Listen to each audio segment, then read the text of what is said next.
Hey, good evening, good morning, good afternoon to all the folks who have signed up for yet another webinar. Welcome, welcome, welcome. Thank you very much to DMG for sponsoring this webinar. Thank you very much. Oh my gosh, so much to Viva Learning yet again for hosting.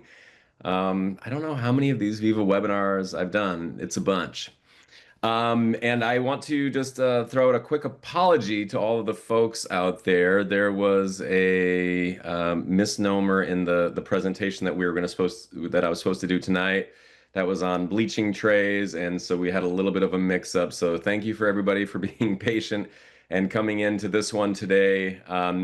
Tonight we're going to be talking about leveraging your digital dentistry technology that is in the form of intraoral scanners, 3D printers. If you don't have a printer, hopefully after this webinar tonight, you are going to go get one. Printing technology is one of these aspects of my practice that several months ago, maybe like 6, 7 months ago, I thought was kind of a cool to have.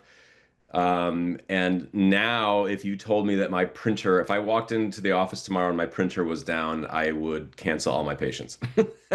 It's become that quintessential to how I run my business and to my lifestyle because it's given me a lot of freedom that I didn't have before, and it's provided a lot of things to me that I didn't know that I even needed. And so when we get into this webinar tonight, I'm going to show you guys some cases. Some of these cases you may have seen before, but I'm going to kind of be presenting them from a different angle, different aspect. And I'm going to be showing you guys some of the behind the scenes. And anybody who's ever seen me talk knows that I always kind of start out my presentations more or less the same way. As a certified dental technician, as a prosthodontist, a board certified prosthodontist. I do a lot of different things in my office. Tons of implants, tons of crown and bridge, tons of dentures. And, as somebody who's a specialist, as somebody who's a key opinion leader, someone who lectures all the time, I guess I'm kind of expected to be at the forefront of all things pros, and for a while, I actually wasn't, at least in terms of my digital dental journey. And for the folks out there that have seen me, give these presentations before, you know that digital dentistry is something kind of new to my office within the last, 3 years or so. And, I always go back to this kind of intro where because I'm, pretty active on social media, I tend to get these questions all the time from the folks who are, scrolling through my social media. They see a lot of, dental photography. They see a lot of, impression making. They see recently a lot of digital dentistry, whether it's like scanning or, whatever it is. And one of the things that somebody asked me lately was, hey, I've got a scanner. I saw you give this presentation. You helped me make a decision on which scanner, intraoral scanner to get into my office. But now I feel like I've kind of maxed out that technology and I want to make the most of it. I want to do more with my scanner. And, they'll tell me like, I love my scanner. It does so much for me. And they'll say the same thing that I say. They came to the same conclusions that I did, that now that they have a scanner, they could never go back. And the thing that I hear from people all the time, especially from folks who own their own business, they need to keep the lights on. And they tell me, I want to make more money. Everybody does. For most of us, we're not volunteering our time.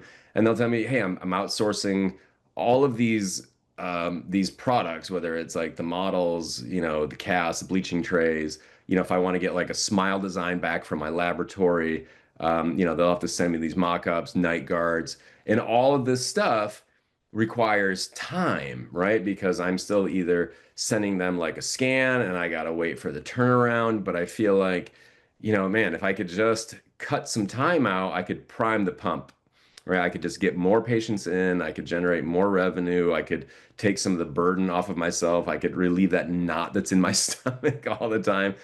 And so some people that saw me, in a lecture, I think this was like a few months back, they saw that I was milling some of my own crowns and they'll say, hey, I saw you have a milling unit. Should I go get a milling unit? Maybe I'll do that. and they want to know which milling unit to get. And I'll tell you, yes, I do have a milling unit, but this is a do as I say, not as I do.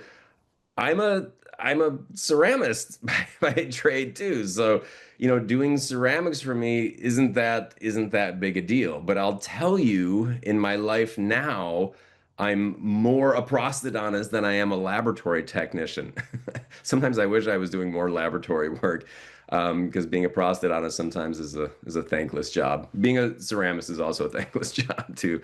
But what a lot of people don't realize, and what they see that I post online and what they see in my lectures sometimes, what they don't quite realize is that that is curated content, right? And so, I work with really phenomenal ceramists, and I am now sending that work out. And so they'll see cases like this and they're like, "Oh, this I want to do that. I saw you did some in-house milling, and I want to do a 6 through 11. I want to do these big sexy cases, right?" And they see these final results that we're able to get, and they think, "Wow, well, I could do that too." At a milling unit.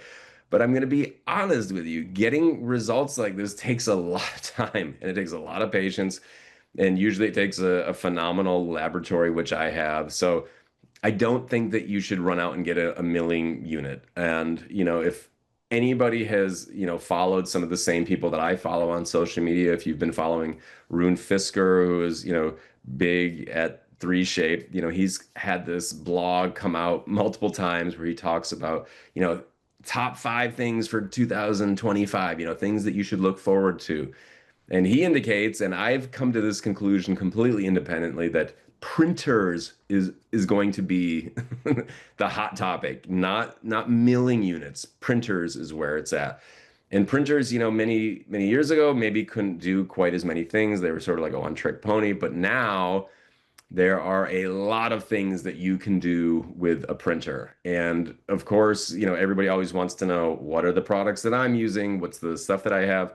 And if you've seen me lecture once, you've seen me lecture 1,000 times, and you know that I'm going to tell you that it's the Archer, not the Arrow. And there's a lot of different products that you could get that would do, the same thing or be great for your clinic or your laboratory. But this product that I'm going to show you guys today, that is going to feature into some of our cases. This is a printer that is manufactured by Rapid Shape and sold by DMG here in the United States. This is a absolutely phenomenal printer. This printer that you see here, this is the one that I have in my office. This is my printer. This is a photograph of my printer. You guys know that I don't take like images from offline. These are all my own photos. And with printers, people get kind of confused because they're like, "Well, what's the deal with the printer? Do I just get like a printer? Like how big is this thing?" And sometimes it's hard to tell. And when you look at this, this is only like a couple feet high by like a foot and a half wide. It's pretty small. Imagine like a two-tiered toaster or something. This is a pretty small footprint that this has. I think DMG recommends for all of their products combined, you have something like, like a meter and a half, 4 feet, something like that. So it's very, very compact. It's super high speed. And many of the laboratories that I work with, they also have this printer because it's quick and it's fast. And when you're a laboratory and you have to turn out, 40 or 50 like models a day, like you don't have time to mess around. And you also don't want a printer that's going to be like a toy. You want something that's like some hardcore machinery. And the other thing, especially for somebody who's a prosthodontist, and I always kind of joke that, the prost eye sees everything. I usually examine all of my stuff under like an 8-power microscope. The detail that this printer provides, in my opinion, and in um, I guess my experience so far with printers, is that this one is the best. Now, a lot of printers will have pretty good resolution, but this one to me has the crispest, finest detail. And for somebody who's a laboratory technician as well, that's really, really critical. One of the things that I want to stress to folks that also sets this printer aside from many other printers is it comes with its own like wash and cure unit. Like that is not the case for all printers. Sometimes you have to that's an add-on, or you have to go with like a third party.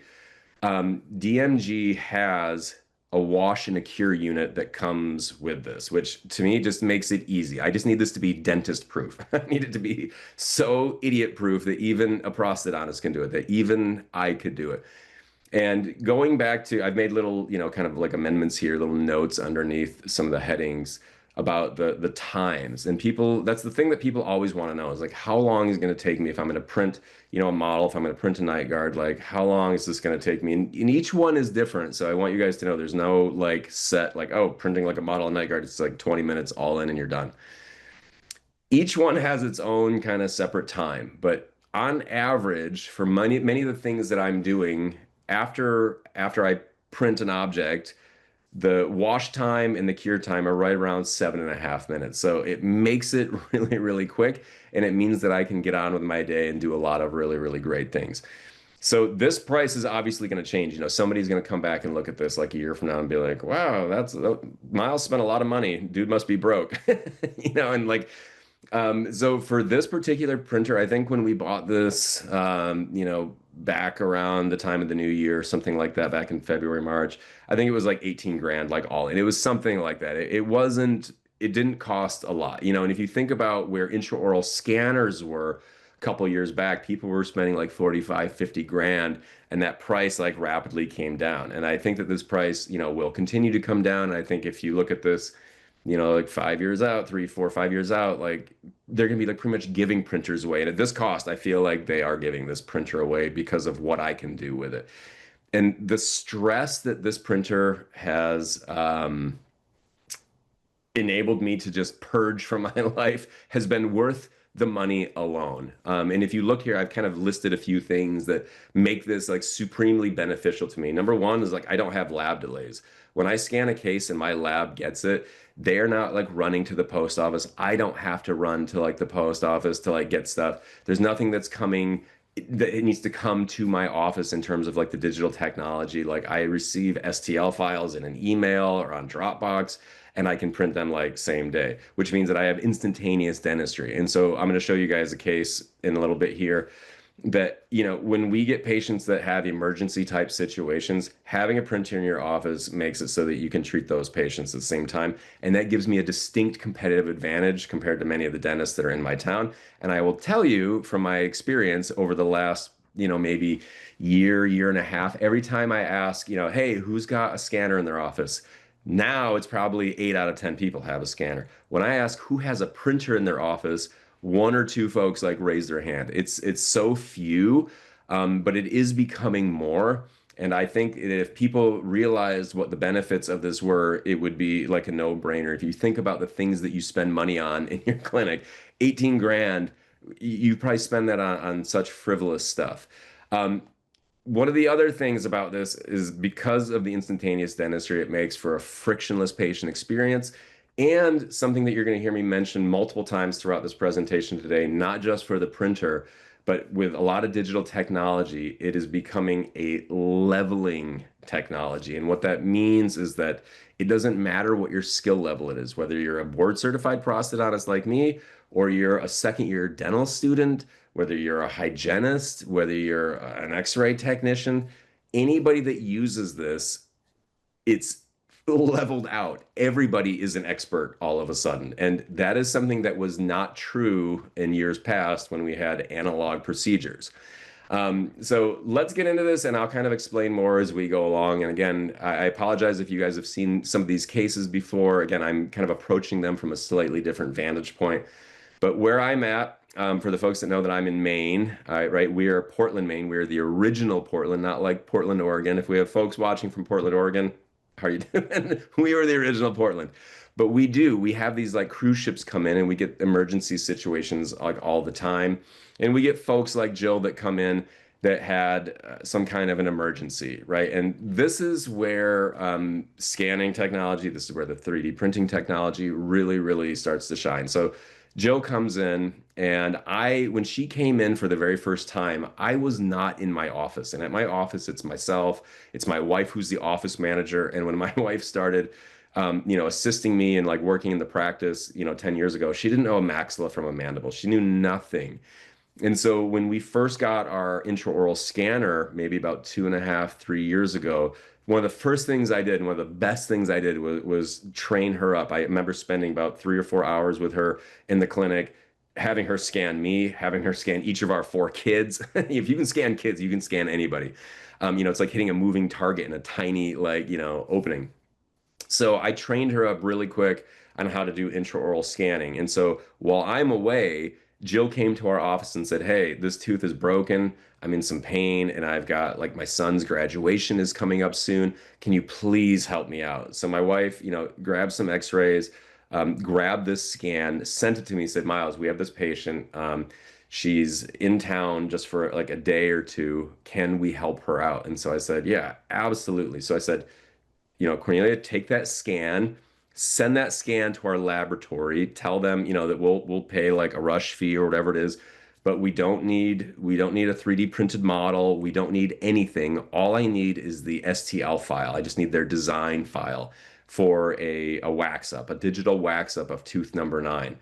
And so what they do is they then send us that STL file. And because I have a 3D printer in my office, I can quickly print out those scans that my wife took the day prior. And so I think she saw her on like a Monday. I was like landing in a plane that I either saw her that afternoon or the first thing the next day. But by the time Jill came in, and she's holding her face, like we had her models already printed out. The wax up was done digitally on there, and we were ready to rock and roll. And so this product that you see here, and there's a lot of different resins that are out there. And I'm going to talk about one of the great things that I like about this printer is the fact that it's an open source printer. And DMG has really done the right thing by allowing their printer to like be used with multiple different like companies, and it makes it just really, really easy. And there's some printers that will claim that they're open and they're not. And I'm not going to mention names. It's far be it from me to like, throw anybody under the bus, but there are some printers that are not truly open. Um, but one of the things that DMG does with this printer and with their materials, DMG, a lot of people are very familiar with Luxatemp or Luxacrown. If you're not familiar with Luxacrown, I'll tell you about that in a second. But Luxatemp, this is a product that everybody knows and has used and is tried and true. And so they've taken that Luxa name brand, that namesake, and they've leveraged that and they've created a printable resin. And so that's what this is. This is Luxaprint model resin, and they've got it in like a beige, which you see here for Jill. They've got it in like an ivory color. They've got it in a gray. It depends on what you need it for. I typically like the beige. That's what I, got trained on in residency when we were doing gypsum. And one of the great things about this digital technology that a lot of people are worried about is that if they go down this path, there's going to be no way back. There's no going to be no trail of breadcrumbs that gets them back to doing analog dentistry should they need it. And there's like a gray area in between the digital world and the analog world. And in our office, we're that gray area. We're not fully digital, but we're definitely not analog. We've come a long way, and we let the digital dentistry really shine and take over for some of like the grunt work, that we need to do. Like a case like this before, if I had to like make an impression, make an algin impression, pour it in Snapstone, trim it, let the stone set, this would be a nightmare. And so for a case like Jill, I don't know when I'm going to see her again. I don't know if I'll ever see her again. For some of these transient folks that are kind of like visiting in town, or maybe they have a summer home in northern Maine, like 4 or 5 hours away. Like sometimes I see them and I just kind of help them out and they disappear and they vanish and I never see them again. So for a lot of these patients, when I'm putting on their provisional, I'm not putting it on with temp cement.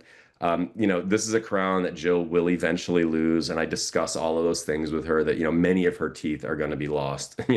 So what we do is we make the provisionals, and this is a very common thing. We use Luxacrown, which is a long-term provisional material. It's like really, really bulletproof. This stuff lasts a long time. It's got great aesthetics to it. And so with Jill's case, she's truly a combination of like 50% analog, 50% digital. And so here was the initial situation. Here's Jill with her long-term provisional, like permanently cemented in place. And again, take a look at her teeth. You know that many of these teeth are not long for this world. And this isn't like a sexy case, you guys. This is not something that will ever make it to the cover of magazines. You'll never see this like in JPD or something like that, or in the AACD. But this is like bread and butter. This is everyday stuff that we're doing. And I know that this material I've had patients in temps for years, and I know that this material can last a long time. And it was funny because Jill, called up our office and she was back in town visiting one of her other kids. And she's like, "Hey, Dr. Khan, that tooth that you made for me, it broke," and she sends a selfie. And my wife, I hear my wife on the phone and she's like, "Jill, that's not the tooth that we did. That's the one next to it." She's like, "Oh, okay." And she's like, "Well, I'm gonna come back in. Can you guys fix that one?" And obviously, you guys can see from the photo, there's not really much there for me to hang my hat onto. And over the years, we've gotten to know Jill. She's been like popping into our office, maybe not years, maybe over like the year, we've gotten to know her. And she eventually, we develop a rapport with her and she comes back. And this is actually Jill now as it stands. And so for the folks that follow me on Instagram, you guys have seen this case. This was one I posted not too long ago. And with digital dentistry, people always want to like just start with the big stuff. They want to like go right in and they want to do a big, all on six, all on seven case like Jill.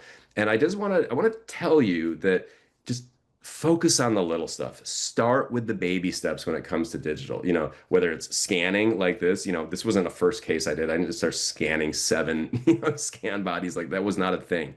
I wasn't doing that. I started with a single tooth, and then you can grow into your practice. You can grow into these materials. You can grow into the technology, and that's the way that I would suggest doing this. So these patients do come back, and this is Jill now, and it's a huge difference, right, from where she started to now. Now the mandible still needs a little bit of work, but again, we're going to eat that elephant one bite at a time. I don't pressure my patients to get dentistry done. I don't like to fear monger, and I don't like to, tell them that, if unless they get this done, tooth is going to break. They know. I mean, they've been there. Like they're like Jill's been there with teeth breaking and snapping, and eventually, hopefully, they come back. And so she did in this case, and we had a great final result for her. All right, we're going to go on to our second case. So again, just easy stuff that you can do with a printer. And I think that's where most people think. They think, "Oh, I can print models. It'll be great. I'll just print models out," right? But you won't really get a great ROI on that, right? There's so much more that you can do. And I know a few people have seen this case before, but I want to approach this from a different angle. So Eric comes in. Eric's one of our favorite patients, and this is how he looks. And actually, Eric's wife sent him to us. He didn't come to us voluntarily. And I think, his wife wanted a little dental work, and she's like, "Hey, go check out this new dentist in town. Tell me if he's any good," before she gets her work done. So Eric was the guinea pig. But more than that, Eric has, he's got some broken down restorations on his teeth. And his wife is complaining that it sounds like he's chewing gravel in his sleep. And he says, "Yeah, my wife says she thinks I grind my teeth." And I was like, "Oh yeah, you definitely grind your teeth." And if you take a look at his canines, look at the edges there. I mean, this guy is rough. He's rough on his teeth. And so what most people are doing now is, a patient like Eric comes in, you get your intraoral scanner out, and now you got your scans, you got your STL files, right? So you go from this analog, patient to this digital STL file. But now there's a couple paths that you can take. And it's like, all right, so great. I'll send these STL files off to my laboratory and I'll sit around twiddling my thumbs for the next, week to 10 days, waiting for, a model to come back, or waiting for a mock-up, waiting for anything to come back in, right? So that's one way to do it. In my office, like, I gotta make money, man. Like, I don't have time. Like, I don't have time. And by the way, I'm a one dentist practice, right? I don't have any staff. I don't have, aside from my wife, who's like my assistant slash office manager, I don't have anybody else in house, right? And so we have two chairs. And so if you actually have a private practice that's hopping and popping, and you're seeing a lot of people, it behooves you, like I said, to get a printer so that you can churn and burn these models and different products out, because you will make a ton of money. So path two is the way that I want you guys to start thinking about patient cases now. So Eric comes in, and path two is the way that we go now because we have a printer. And with the software that the printer has, I can take what they call the slices, and I can put them on this build plate. And now take a look. Eric has on this build plate, he's got his diagnostic maxilla-mandible. That's in the pink and the turquoise there. But then from these scans, my laboratory has also provided the wax up for 8 and 9. So I'm going to print all of those out at the same time. And if you notice, Eric has third molars on here, right? Eric's a big guy. These are massive scans, and I'm still able to fit three onto a build plate. All right, so that's the way that that looks. Once this comes out of my printer, and it's dripping and it's all silky and it looks just absolutely delicious, right? I'm able to get three arches on here for a smaller patient. Some of my more diminutive patients, some of these women that maybe are like 105 pounds and like 5 feet tall, I could probably get four arches on here at a time, right? So these build plates are very, very generous. There's a lot of real estate there. And so what we do for Eric in his case is we end up taking these models, we run them through the wash, we run them through the cure, and now I've got a diagnostic wax up, and now I'm going to use that diagnostic wax up just like I did for Jill. I'm going to make a putty matrix over that, and I'm going to make him Eric bleaching trays. And so we make bleaching trays over the proposed wax up, knowing that once his final crowns go in, I want that bleaching tray to still fit as well as possible. And so we can make traditional bleaching trays in our office with these models much faster than I ever could if I had to like pour them with stone. And if you guys know that you've had stone gypsum models, you know that they chip and they break over time, right? And if Eric ever, if he leaves our office, we don't see him for a while, like I don't need to save those stone models. I can get rid of the 3D printed models, and if he ever comes back, everything is saved in the cloud. I can just rapid print him out again. And so here's Eric with his bleaching tray in place, and people will all notice that they're like, hey, the bleach is oozing out. That's correct. And for the folks that have seen me, if you saw my presentation last time when I was lecturing for Viva, I did a whole lecture on bleaching, and we use a 10% carbamide peroxide gel to help with hygiene. But we also do a lot of in-office stuff too. So we use a 38% hydrogen peroxide for in-office. And we do like what we call a CBT, a combined bleaching technique to really get our patients super bright. So here's Eric. Here's his pre-bleaching shade. You can see his post-bleaching after we did an in-office. And then after he's been using the take-home trays that you just saw that photo of for a couple weeks, we've got him like 5 or 6 shades brighter. So he's really, really bright. Um, a question that comes up all the time, while we're talking about digital technology, because it's not just scanners and printers, right? Like there's so much more.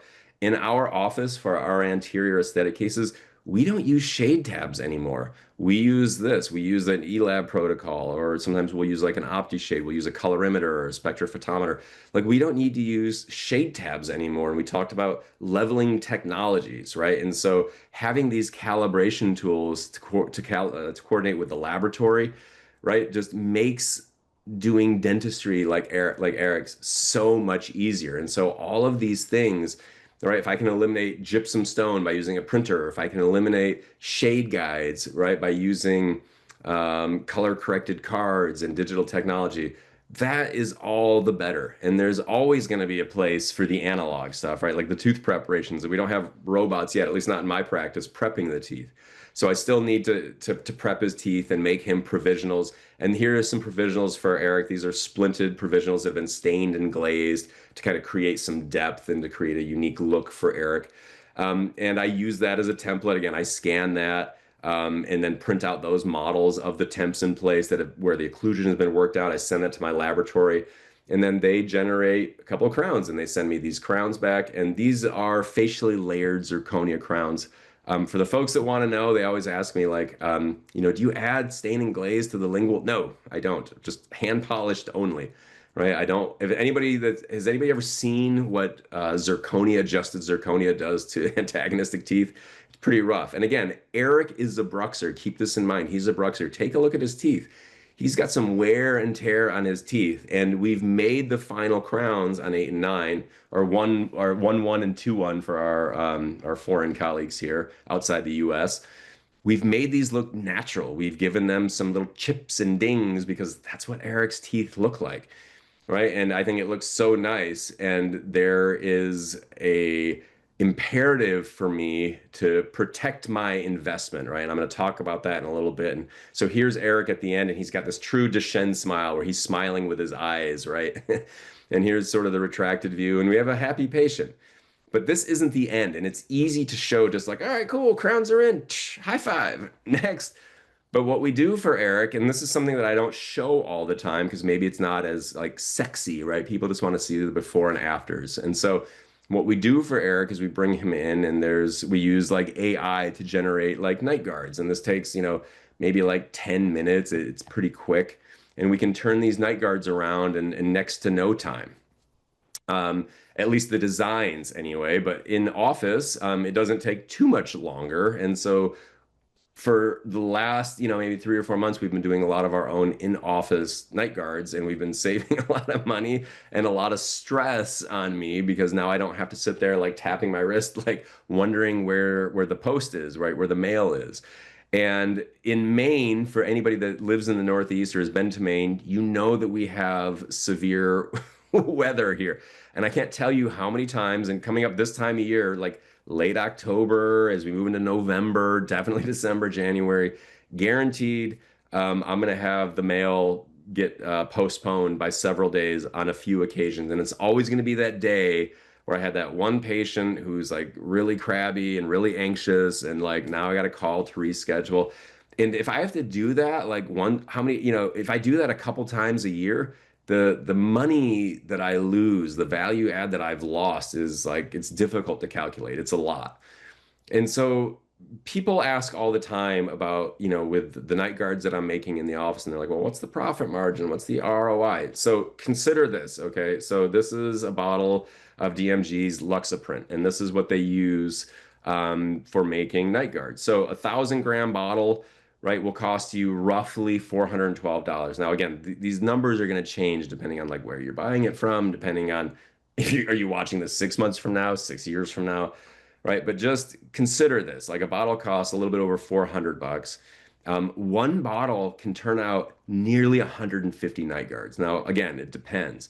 For Eric, if I made him a night guard on his mandible, and he's got wisdom teeth, right? That adds a little bit extra. You're going to get patients that have shortened dental arch. Maybe they've only got, second premolar to second premolar. I think it all comes out in the wash. And now I have not made it through an entire bottle yet. I have not made 140 night guards yet. I'm at like several dozens of night guards, right? And that bottle still feels like it feels almost full. Like I feel like I've gotten maybe like an eighth or like a sixth of the way through the bottle yet. Like we've made a lot of night guards so far.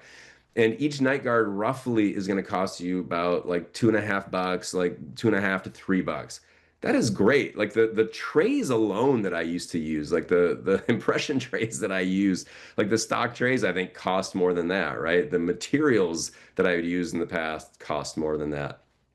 Um, Something else that DMG does that a lot of companies do is they'll add an RFID. This is a radio frequency like identification to their bottles, and there's a little spot on your printer that you can just boop tag. And what this does is this essentially, again, I like to say that this makes it dentist proof. It makes sure that the material that's in the reservoir and then the material that you have outside kind of match. And so it prevents material mismatches. So this is something that, for me is really important because again, as a prosthodontist, you do enough cases, you have enough things that get botched. I can't tell you how many times where I poured a final impression with what I thought was a dye stone. Turns out it was plaster, like not like bad day, right? So you don't want to do that. So this RFID tag, this essentially eliminates that and creates a layer of safety for you going forward. So this photo here, I showed this photo to somebody and they're like, dude, I know that you don't have anybody in your office helping you really with the photos. They're like, how did you even take this photo? I'm going to tell you what, I made a big mess. This stuff is messy. And so this is a stage photo. Obviously, I wanted to get the photo just right to show, how crystal clear this liquid was. And you see the little bubbles in there, and that comes from very vigorous shaking, but it is crystal clear.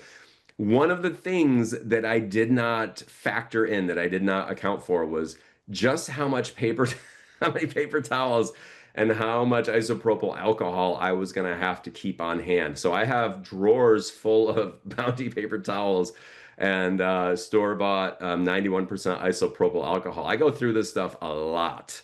because printing can be messy. I've got a whole system down. I don't like spill this stuff unless I'm taking staged photographs. Maybe I should add that to like a blooper reel at the end of these presentations. I wonder, you guys comment if you'd like to see that kind of stuff, make you feel better. Because everybody thinks that my photos are like, oh, your photos are so. I'm like, no, no, no. I took like 70 photos and I spent like 2 hours cleaning up the resin that was running all over everything afterwards.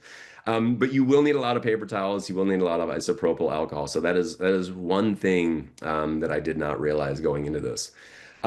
So here's Eric's bleaching trays. Sorry, not his bleaching trays. These are his night guards. And oftentimes I'll make more than one, right? Because like it takes the same, just about the same amount of time. And what people ask me sometimes with printing is they'll say, "Hey, off the plate." There's two things that they tell me is like, "Wow, it looks so shiny. It was so slippery and wet, and this thing looked gorgeous." And I was like all excited for the night guard when it came right off the tray. And then the other thing they tell me is, with the little supports that get added, in the design software, sometimes it leaves these little like puck marks. It leaves these like little holes on the occlusal surface. So like, what do you do about that? I've got a solution for you that solves both of those. So just off of the plate, like I said, it looks super slippery and shiny, and this is the idea that people have. But what you don't realize is after you've put that through the wash and after you've cured it, there's sort of a matte finish and it has this kind of like dull appearance. And so if you split the night guard down the middle, right, this is Eric's night guard. And so the left side, that's how it looked right out of, after I've like ground those supports off, that's what that looks like. I wouldn't want that in my mouth. When I was in residency, our mentors, we had to like buff and polish and shine and like rag wheel and pumice. Oh my gosh, our mentors wanted us to see our reflection in these night guards. It took forever. Like it took like an hour to polish this thing to have it just right. Fear not. There's no way I'm going to show you guys this and tell you that you have to go buff and polish this stuff. So what do I do? So you're going to take that resin, right? And I want you guys to really, really shake very vigorously that same resin, that Ortho Plus Luxaprint resin that you used for the actual night guard, and give that bottle just a really good shake. What you're going to then do after you give it a shake is I want you to unscrew the lid from the bottle. And inside, you're going to see a few beads of that resin pooling up and like streaking down. What you can then do is take a little lab brush, soak it up on that lab brush, and then just apply it to the night guard. Put a very gentle coat over there. I'm not saying like add so much that you mess with the occlusion, right? But just a thin layer, a few micron layer. And then once you've got that thin micron layer out there, you're going to take it to your Dentamile curing unit. You're going to put it in there and you're going to close the lid. Now, again, I like to be transparent with you guys, telling you about like the isopropyl alcohol, all the, paper towels I've gone through. This was something that kind of caught me by surprise because the light curing for these night guards takes about 20 minutes. Okay. So just be patient with the process. Go do your notes. Go get your next patient numb. Do whatever you're going to do. But just know that it's going to be 20 minutes. The first time, as I told you in the beginning, most of my washes and cures for my models, it's like 7-8 minutes. And I'm like, dude, it's like done before I even know it. This one, I'm sitting there and I'm like, dude, I think it's broken. I think the first time it happened, I was contacting the folks at DMG. I'm like, hey, I think my my curing light is stuck. And then it finally got back up to speed. And something while we're on that, I just want to segue into this while we're talking about the folks at DMG. This is something else that separates this printer from every other one. And you guys that have seen my presentations and my lectures on scanning, you know that that's why I picked the scanner that I have. It's because of the customer service. So you can have a phenomenal product, but if I don't have support for it, like what's the point? It's like having a Ferrari with no engine. Like, so what? Right? So not only is the printer itself and the resins, not only are they like phenomenal and outstanding, but the customer service at DMG is like second to none. So that is something else I feel that I need to throw out there because I've had other printer companies come into our office and talk to us, and I feel like I don't get the responsiveness back from some of these other companies. So this was a big thing in choosing why we went with the DMG printer in the end. So here's Eric. You saw he was just trying this in. This is the actual try-in. And we've got actually pretty great balanced contacts as I go through excursives. Now, again, Eric's got kind of like a little bit of a roller coaster occlusion. You see that his laterals are, there's like a nice step in his laterals, but we've got good contact on the canines here, premolars, the centrals as he's going through, protrusive, lateral excursive movements. And so these night guards work really, really well. They're very, very comfortable, requires almost no adjustment whatsoever. And since we've had this printer, again, we've been just churning these out, and I'm not so reliant on the laboratory anymore to make these for me. And I can't tell you how many patients we have in Maine that will come in, they'll get, one, whether it's one tooth, whether it's a veneer, whether it's a full mouth case, it doesn't matter, but they live 3 or 4 hours away. I cannot have that patient like drive back round trip, like 7 6 7 hours for a night guard. And there's no way that I'm just gonna like put it in the mail and send it to them, right? Everybody knows that you really need to check night guard. You need to like check it with their AccuFilm. You need to make adjustments, do things like that. So I can't just send it to the patient and be like, all right, all good. Having a printer in my office means that when those final crowns go in on that day, if I see them on a Thursday morning, and the final crowns go in, I do a quick scan, I run up to my office, and the total time from scan to delivery of that night guard is maybe an hour, in hour and 10, hour and 15, something like that. I tell the patient, run out, grab a coffee. If I put the crowns in at 10, hey, come back at noon after that cement has had a little bit of time to settle, and I'm going to give you the night guard this afternoon. And that's how we do it. And again, you talk about that frictionless experience, and you talk about having a leg up on your competition and the other folks. And I'm not, as a lab technician, I'm not trying to take away treatment from my lab buddies, you know what I mean? But this is something that for years has kind of plagued me, and it's been difficult to manage because now I got to like, in the old days, it was make an impression, send that to the lab, have the patient come back. What if the night guard doesn't fit? What if there's an issue, right? And again, with like the stone and the expansion and the traditional old ways of doing like the suck downs and the vacuum form, it was a big pain in the butt. So we're beyond that now. All right, you guys, we're gonna go through one last case, and this is Jim. And so again, we started out with Jill, and we started with just printing some models.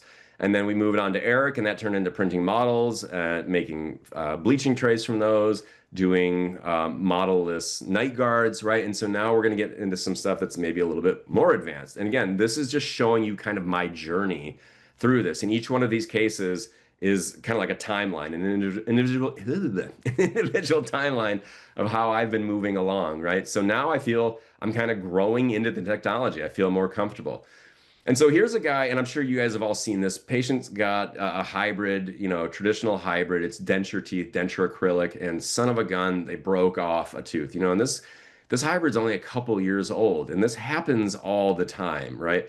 And so in our office, for anybody again who's seen me lecture, we do a lot of removable hybrids, right? Things on MK1 bars, telescopes, locators. We tend to do more removable stuff like that. I'm not a big fan of these all-on sixes. But again, I have to treat it. This patient comes in, he's got an emergency situation, and there's a big problem with these all on sixes when the patient, yeah, and it's a when, not an if, right? When something breaks, what I have to do is I now have to go through each one of those screw access channels. And so because he's got 6 implants in the maxilla, 6 in the mandible, that's a dozen, right? To remove this prosthesis, that's a dozen implants, man. That alone takes me a long time, and that's assuming that the previous dentist put some Teflon tape in there, put some silicone or something, right? Show of hands, anybody ever had to go through a screw access channel only to find out that it was just pure cement? The last dentist just backfilled it with cement or resin, to fill that hole, and never like covered the screw channel appropriately. And who else can relate to this? The patient comes in and Jim says, hey, I'm going on vacation. I think I saw him on like a Monday. I'm like, cool, when are you going on vacation? He says, Friday. I'm like, like 72 hours, bro. Like maybe not even. So, but these cases happen all the time without an intraoral scanner, right? Without what I'm going to show you guys in a little bit, this product of photogrammetry, without the process of photogrammetry, and without an in-office lab, an in-office 3D printer, like this case would be impossible. And so I have to sit there and ask myself, all right, can we do this case fast? And the answer is like, yeah, we can do it fast. And the way you do that is you think, all right, do it analog or digitally? Well, I'd rather do it digitally, right? And if we're going to do it digitally, can it be done predictably? So I can scan, like I showed with Jill, we had all those scan bodies in there. Like you could do a case where you scan just the scan bodies, But in an instance like this, where I don't have a lot of time to make a verification jig, what I need to do is I need to use photogrammetry. And so this is the iCam, and it's by iMetric. And the running joke in Maine is that you don't want to own an iCam. You want a friend that owns an iCam, right? And the joke to that is like you don't want to own your own boat. You want the friend that has the boat, right? So I've got friends that have the iCam, and so I call them up and I say, hey man, can I borrow your iCam? I just need it for like an afternoon. Right. And he says, yeah, actually, let's do this. Bring him on over, bring him next door. My buddy's just right down the street. He's like, bring him on over. We'll have our assistants do this. It'll be quick, it'll be fast, it'll be super easy. And there's a lot of different companies out there that are involved in photogrammetry. This is a big thing. There's Pic Dental, Sin 360, Shining 3D, Tuple, I believe they're out of the UK. There's a lot of different ones that you can use. They're all pretty good. I've used various ones. iMetric will make the claim that they are like the only true company that does photogrammetry. They've got four independent cameras, and they have like thousands, I don't know, millions of success cases, maybe not millions, but thousands, right? And they all work really, really well. So if we're going to do this, we need three scans. So at my office, my scan one, I scan Jim's current prosthesis as it is, broken, right? But I've got his occlusal vertical dimension. Also, while he's at my office, I've already taken the prosthesis off, and then on his SRAs, I put some little peak protective caps. Now you'll notice on his two most anterior implants, the max and the mandible, I don't have those peak protective caps when I'm doing the tissue scan. The reason is you can't do this on these little narrow, really narrow implants. You can't do that. And so just for a temporary, this is going to be fine, right? And so what I do to capture more of that soft tissue, at least on my scanner, is I turn off my AI. And then what I need to do now is do the actual photogrammetry scan. And so what iMetric has are these little, it looks like dice. You guys have probably all seen these. It comes in this little package, and there's like 10 of these dice, and they're all individually labeled. And they're actually made of titanium. And the great thing about the fact that these are titanium, as far as I know, they're the only ones that are titanium. Maybe there's other companies that have titanium too, but you can radiograph them easily. They're easily autoclaved, and you can use them over and over and over. And so I go to my buddy's office, we pop these in, and now he's ready to scan. And now I'm going to show you guys a little video of this actually taking place real time. And so these are the Then I'll dentalists. have you try. Yeah. These are not clinicians, and this is what I talk about this being a completely leveling technology. I don't need to do this. And you can see how the woman from behind is just moving his lips out of the way. The woman in the front is just holding the photogrammetry unit in front of him, scanning him. Over on the computer, you see in green, those little scan bodies are showing up in green, and they're being captured, and they're being captured in kind of four-dimensional space. I got it. And that's it. Full arch, 4 implants, less than a minute. If you had 6 implants, 7, doesn't matter. Anybody could do this. Like first-year dental student, staff members, prosthodontist, lab technician, it makes no difference. In the accuracy of photogrammetry, it's insane. It's like 6 to 7 microns. And so if I ask somebody to tell me, using a common, object that everybody's familiar with, if I said, hey, a human hair, for example, how many microns is that? Most people here probably wouldn't know. So I'll let you know. It's about 50 to 70 microns. So photogrammetry is accurate to, a tenth of the thickness of a human hair. It's that good. It's really, really amazing. And so again, getting back to this leveling technology, we've talked about that with printing. We've talked about that with some of the shade calibration tools that I use. And this just means that from like the clinical side, the laboratory side, the outcomes are going to be the same regardless of who does it, regardless of skill level, regardless of, how long you've been working in the dental field. It really, really doesn't matter. And so, this was a case that I've shown multiple times where I made a silicone like final impression. And to get an impression like that on an open tray impression, this takes a lot of like clinical skill. Like you got to be really good. Most people's impressions do not look like that, and I'm very well aware of that. That took me a lot of time with residency training, a lot of practice in my office to get it like that. And then these are my models that I pour. These are my master casts. And you guys know I do a lot of my own lab work. This is all my own stuff to make your casts look like that with the soft tissue and to have it be like that clean and that precise and to make a verification jig no so that what is in the patient's mouth and what's in on on the bench are identical. That takes a lot of time. So you got to be like a laboratory technician, you got to be like a prosthodontist or be very good at like both of those, right? With photogrammetry, with 3D printing, you don't need any of that, right? It doesn't matter anymore. And so we see, like I said, we saw Jim on like a Monday, and I think by like Tuesday afternoon, they had sent me a digital mock-up from all the scans being stitched together. And they said, "All right, Dr. Cohen, here's your digital mock-up. If you approve it, we'll send over the STL files for you, and you can just print it out." And so there's a material selection now becomes a big issue, right? Because DMG's the RS5 is an open source printer, that means that there's over 200 different resins from various manufacturers that you can choose from. There's a lot of resins. And so right now, DMG, they don't have their own temp material at the moment. So one of the temp materials that I use is from another company I speak for. It's GC. And they have this really, really great material called temp print. And it comes in like medium color and like a darker color and like a light color. I always suggest that you use either like a medium or a light color when you're going to print out your temps. And so this is what Jim's temps look like on the build plate, right? And this is, in this instance, I've used the light color. And the reason why I use the light color is because I want to stain and glaze it. I want to like make this look good. Or your laboratory technician might want to make this look good, right? And again, I just want to draw attention again to this build plate. Like again, Jim's a big guy, and granted, there's not like second or third molars on these restorations that we're doing, but there is a lot of space here. I could have printed out multiple versions of this if I wanted to. I probably should have. There's a lot of space.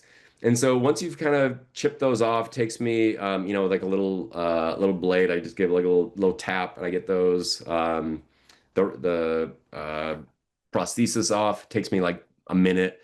Now I grind off all of the supports, and after I've kind of cleaned it off, that takes me about a minute. I always call this like chicken skin. It looks kind of like chicken skin on there. And that's super easy to smooth out. I just use like a cross-cut fissure burr and I just gently smooth that out. And then what your laboratory will do, or you could do this if you're intrepid enough, is you just get a little pink composite or a little stain and glaze. And there's a lot of different companies that makes these.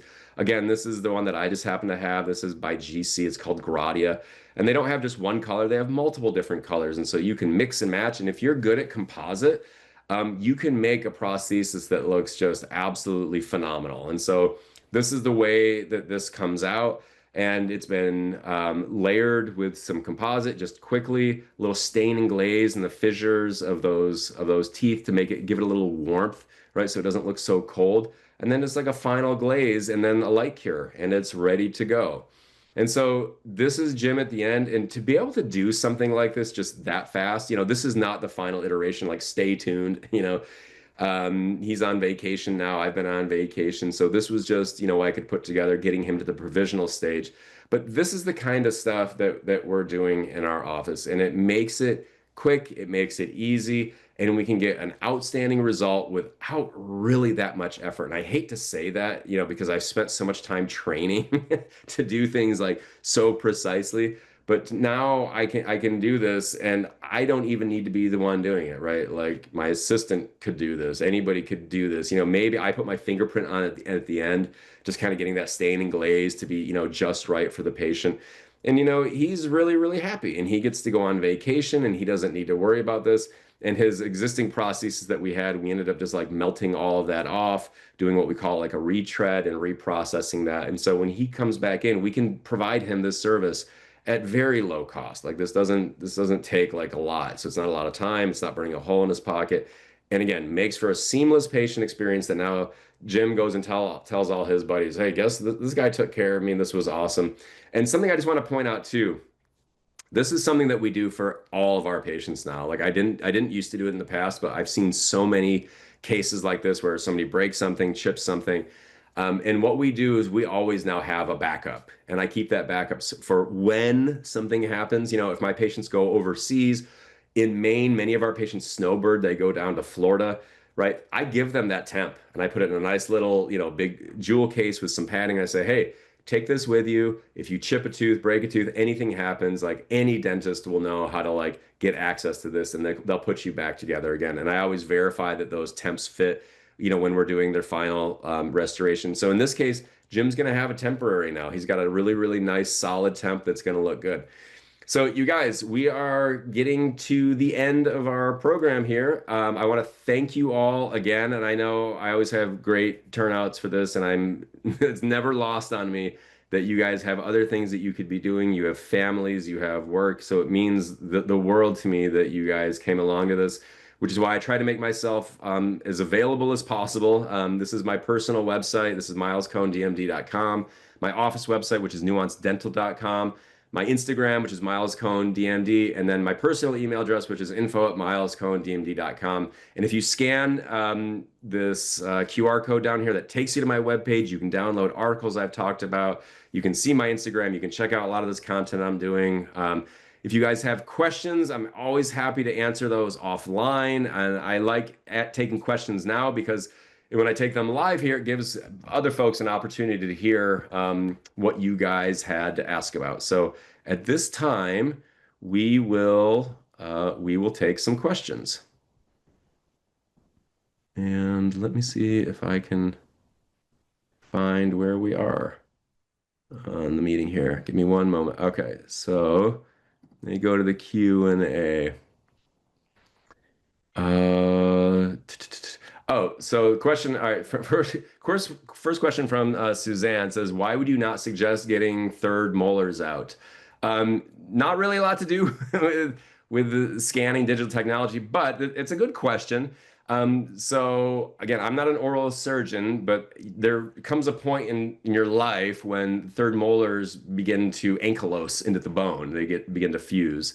And if there's any oral surgeons on here, correct me, but you start running a risk of having partial paresthesia taking those third molars out. And if they're not causing any issues, if they're asymptomatic, then why not? I've still got my third molars. I've never had any issue with those. So that's usually why we don't suggest them to take it out. And if it's not pathological, if it's not bothering the patient, if it's not interfering with my my treatment plan, then I leave it at that. So Anthony asks, how are you designing the night guards again? Okay, Anthony. So, AI question mark? Yes. So there is AI. So through 3Shape, they just have their automate night guard, which is something that I've used for a long time. You just like upload the files right there and it works really, really well. I do want to throw this out because I didn't get a chance to like really do a deep dive into it. I didn't get a chance to really get into it at all tonight. DMG has their own proprietary software called Dentamile Connect. Through Dentamile Connect, you can design your own night guards. You can design bleaching trays that you can print out completely modelless as well. I am gonna let you know, like I'm an old school. People that know me, you guys know that I have I'm a paleontologist by trade, so I always kind of do a little tongue in cheek and say I'm still from the Stone Age, And so designing night guards digitally for me is still a little bit of a challenge. So stick around. Maybe during the next webinar, I'll be back with the Dentamile Connect software update and show you guys how this has completely like changed my life. Like right now, I don't have staff members that I can just assign to go design a night guard, in that software. So I have to do everything myself now. And I'm a little bit thick with stuff. It takes me a little bit of time to really get stuff. Once I do, I really roll with it. But in the meantime, I am using AI right now, and it seems to be working pretty well. But stay tuned because I might be up and running with the Dentamile Connect software during our next webinar, and I might be just like shouting that from the rooftops that everybody has to use that. So bleaching trays are still vacuum formed over a printed model. Thanks, Anthony. Yes, so for Eric's case, that's how we did that. As I mentioned, DMG has proprietary software. They have cloud-based software where you can design bleaching trays completely modelless, just like you do with the night guard, and you can actually print those out. And now I don't have a ton of experience with it, so I can't really speak to that. Again, there's so much with these printers that I'm still taking my own baby steps, kind of working into it. And so for the meantime, I will still do vacuform models because I still print out so many of these models that are for diagnostic casts to give to my laboratory. Because if I send my laboratory an STL file, he prints the models and then charges me like 50 bucks. So I print those, I've printed the models anyway. And so since they're already printed and I'm using those for the putty matrix or just diagnostics, it's quick and easy for me to use analog techniques that I'm very comfortable with. So I will still do a suck down over that actual model. Um, so Anthony again asks, what lab are you using for design, if you don't mind? So for the design for that, that's just through 3Shape Automate. That's all that it is.